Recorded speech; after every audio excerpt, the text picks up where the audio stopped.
Yan ang aktual na pagkuha ng mga pulis sa isang lalaki sa loob ng kanyang sasakyan matapos ang engkwentro sa Bonifacio Global City sa Taguig. Isinakay siya sa ambulansya at dinala sa ospital. Kinilala lalaki na si Zhao Yuzi na isang Chinese.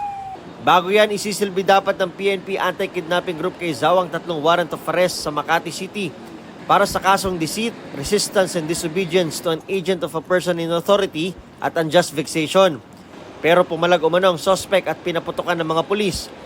Dito na nagkaroon ng habulan hanggang makarating sa BGC.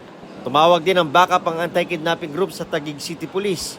Nagkameron ng chase, it's a running gun battle, and before that maraming sasakyan ng tinamaan na damage nila, and they end up here in the circle. Dito siya na corner. Kabilang sa nadamay na sasakyan sa kasagsagan ng shootout ay ang sasakyan ni Edsel. Nakahinto lang daw siya noon nang biglang mabangga ng sasakyan ni Zhao.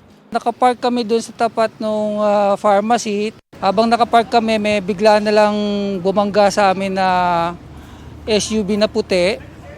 Tapos may lumabas na naka-plain clothes na lalaki, may hawak na baril. Pinaputukan niya yung SUV. Sa ngayon, nasa ospital pa si Zhao. Nabantay sarado ng mga pulis dahil may mas mabigat umanong kasong nakasampa sa kanya.